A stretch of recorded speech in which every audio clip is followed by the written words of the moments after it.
What's going on, guys? We're back at it in the shop today, and you can see we got old Mag behind me. What are we doing to it today, Russell? We're gonna try to give it some more performance. More power, baby. I mean, at the end of the day, that's what you want out of this truck. So we're gonna pull the torque converter out first. We talked to Circle D today, and we're gonna send it back and let them make some changes to it. Yeah, we want to be able to do a rolling burnout in this truck. So want to be just cruising down the street, step on the gas, and that sucker do a rolling burnout.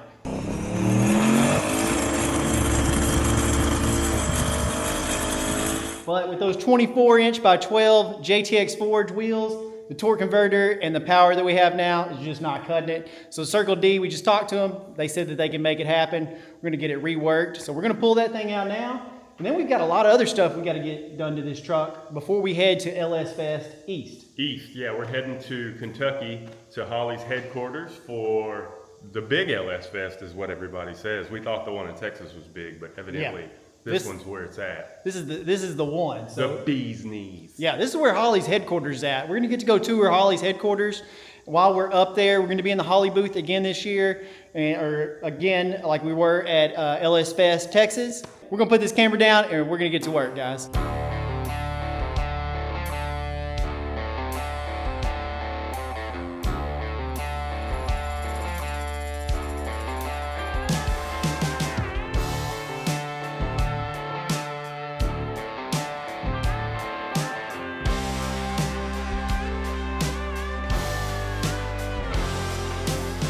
So the first thing we're gonna do under here, guys, we just gotta get the transmission out. We're gonna go ahead and pull it all the way out so we can get the torque converter out. Fortunately, everything's real clean under here, which makes it real nice to work on it. We're gonna start pulling bolts and hope everything works.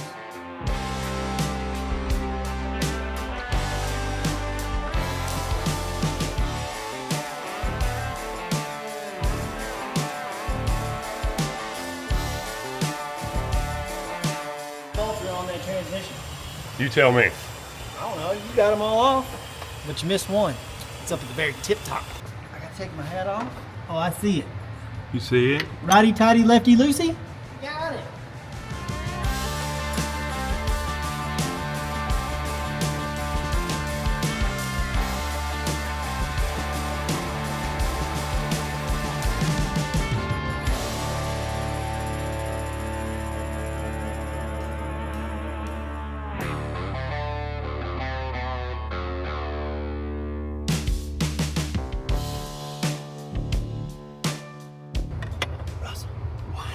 What are you doing? I see dead people. What are you doing down there? I'm just tightening up this rod for the brake pedal because the brake lights have been staying on. Oh yeah, they have. Just for a minute. Yeah, and then they'll go off. It's got a little bit of slack in it, and I'm gonna try to tighten her up. I'm picking up tools right now and then gonna get ready to pull these back wheels off and get going on the inside of this bed. We're gonna get it cleaned up and looking nice. Got a lot of welding, some sheet metal work to do, which is I enjoy.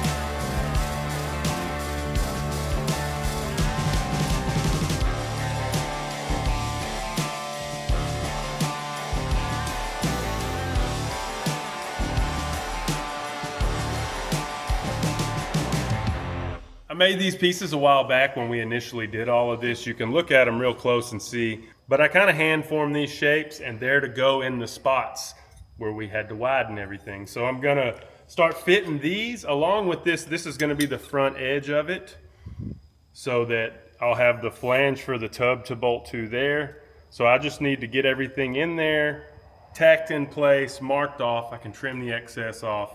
And then it'll be a matter of welding it out. And I did mess up, the passenger ones came out off. There's like a freaking 3/4 inch gap on the passenger one, so I'm gonna have to make a little filler of sheet metal for that side also.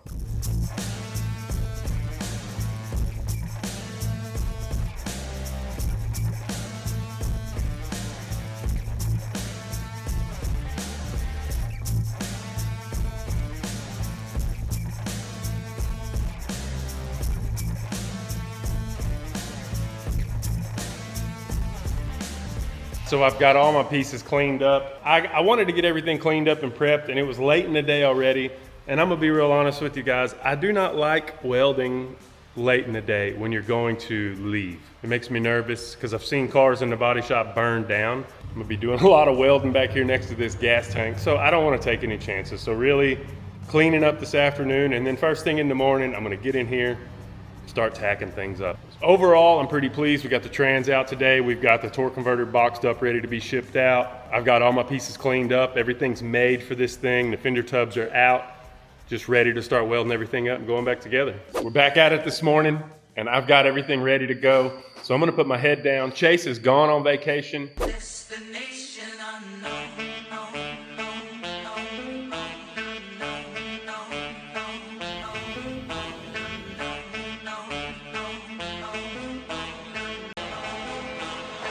Wes is in the office making videos for you guys. So I am gonna be all alone down here. Gonna put my head down and get to work. Here we go.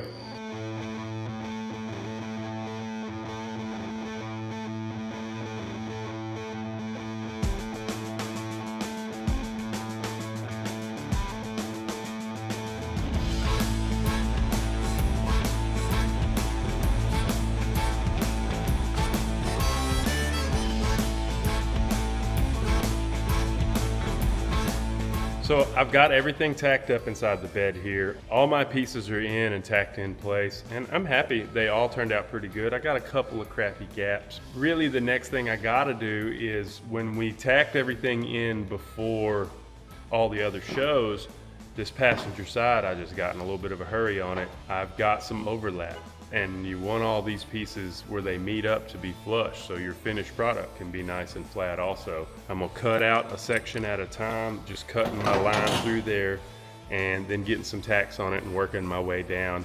The other side has a little bit of crown to it, but I can hammer and dolly that crown down, and I'll probably have to do the same thing on this side.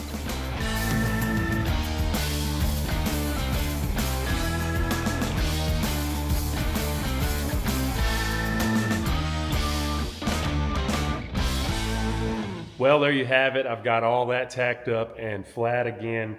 I'm pretty happy with it. It looks good. It's really at the point now where I'm gonna come back in and start cleaning up all my tacks and tacking next to them and working my way around this until I get it all the way tacked up. So that's what I'm gonna do first thing in the morning is I'm gonna come in here, I'm gonna get all my tacks in, try to get this thing welded out tomorrow so we can clean it up and test fit our tubs again. I am going to be wearing a respirator. This truck, it seems like it has galvanized, like the metal, the factory sheet metal in the bed at least is coated with like some kind of galvanization or something. And if you're ever welding and you see like a white powder and you get little white stringies, that's what galvanized does. I have welded galvanized before, and it gets the white powder. It floats in the air, and then your welds have these little circles around them that are like white little, so let me show you. You see those little white circles right there? And if you look at this piece of sheet metal, it doesn't have it, because this is not factory sheet metal. It only happens on this factory sheet metal. That stuff's not good for you. You don't want to breathe it. I did not wear a respirator when I was doing tacks. I just tried not to breathe it too much, which is, it's not a good answer. Honestly, it's not a good answer. I shouldn't be breathing it. But I'm finna be doing a lot of welding now. So I'm gonna wear this respirator, just tack, tack, tack. We're gonna come through, we're gonna make a tack, we're gonna move. We're gonna make a tack, we're gonna move. We're gonna make a tack, we're gonna move. We're just gonna move around a whole lot and try to get this thing all stitched up.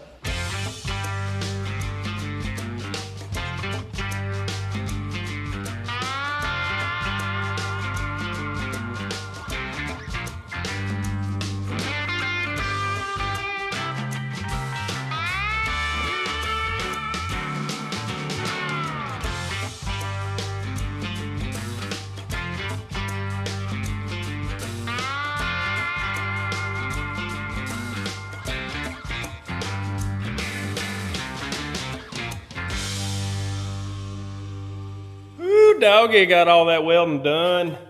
It looks terrible, like, because just, man, when you're tack welding with a MIG gun, it just looks kind of like caterpillars all stacked up on there. It just doesn't look good.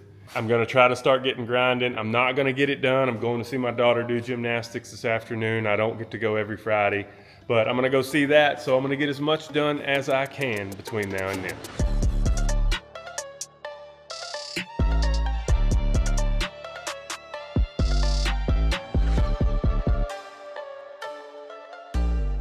Finally, everything is ground down. So my next step is I've got a box of this Cubitron 3M 80 grit sandpaper, which is probably the best sandpaper I've ever used. I'm gonna come back in, I'm gonna metal finish some of this stuff with sandpaper, feather out the edges, then we'll come back with some tape and some body filler just to fix any real bad imperfections. Because we have Holley LS Fest East coming up. We need to get all this work done to old Mac. Circle D has the torque converter right now. We got our parts for our disconnects on our brakes in the back. Need to get those installed.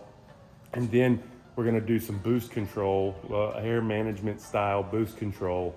So we can kind of have control of our boost on the fly and be able to turn it up when we need to and turn it down when we don't need to and keep this junkyard motor going.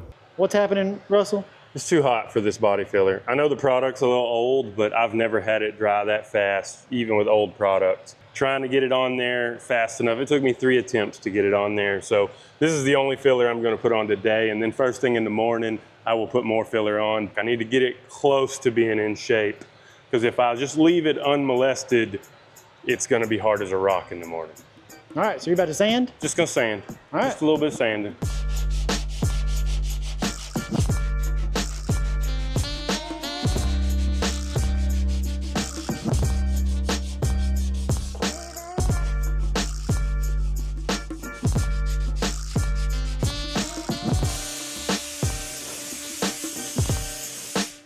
So I got that sanded down and smoothed out a good bit. The next thing I'm gonna do is I'm gonna come back in on these spots where I didn't put filler and tape those off, and I'll be able to build my filler for these sections right here. And guys, I cheated my block a decent amount on this bodywork. It's not gonna be like show quality because the rest of the bed is not show quality.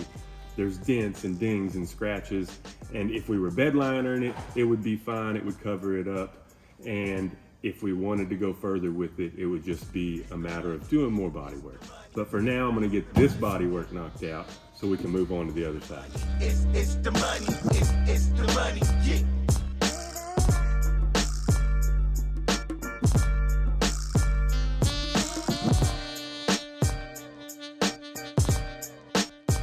It's the money. Well, that's one side down. It's going really slow just because of the rate that my body filler is drying at. So I'm working with very much smaller amounts at a time. I'm just working sections at a time, getting filler on them and getting them roughed in, and then coming back and finalizing everything. This side over here, I've already sanded it down with 180, so it's truly ready for primer. Now I'm gonna work on this other side, get it knocked out, and we'll come back when we start spraying primer. But it's looking really nice. Like I said before, not going for perfection because the bed is just full of dents, dings, and scratches, and we're gonna give this kind of a patina look just to go along with everything else until the future plans come back around full circle. Got all my body work done. I came back in and I used some of this. Hold on, check it out. My first time using this U-Pole Dolphin Glaze. Jimmy over at Killian's gave it to me. And, He gave it to me. He just gave it to me, so I had to try it because all of my body filler supplies are old. They're all old and wore out. So I had to fill in some pinholes in a couple of spots. I've already got that knocked out. And now we're gonna come back in with some sandpaper on a DA with a soft pad. We're gonna clean up all of our edges. Anywhere we know we're gonna get primer, we're gonna go ahead and get all that feathered out and get this thing taped off, and we've got another U-Pole product. This is our first time. We're guinea pigging on this truck with U-Pole. We got 3M body filler, U-Pole glaze, and U-Pole high build primer in the rattle can. We used U-Pole before on Project OBS. Did we? I believe so. I believe U-Pole is you got that at O'Reilly's, right? I got it at O'Reilly's. O'Reilly's, that's the brand that they use to mix. Look. We use the etching primer. We've used it. We'll need that. Go ahead and bring that. Okay, you're gonna need that. Here it is, right here. It's U-Pole, it's the custom can. So that's what we're gonna do with old Mac too. In the body shop back in the day, U-Pole had a plastic squeeze tube of body filler, and I did not like it. I did not like it. Compared to the 3M stuff, I did not like it. So I'm sorry, U-Pole. But the glaze and putty is nice, and I mean, you can see how soft it is. That's how, it's nice and runny, which is what I like in a glaze and putty. Lets it get down in the pinholes and any work. And then I sanded it with 180, and it sanded super fast. But I've never used their primer in a can. We've got their etch primer in a can. We're just U-poled out. Put you on a pole next. So let's get to work. What? Now that we've got everything sanded, wiped off, my hat's still high on my head because it's hot as hell in here. I've came in with wax and grease remover once, wiped everything down. Now I'm gonna back tape everything, lay some plastic on so we can kind of shield the surrounding area. We don't want primer. Get some wider tape. We don't have any wider tape, but I'm gonna show you a little trick.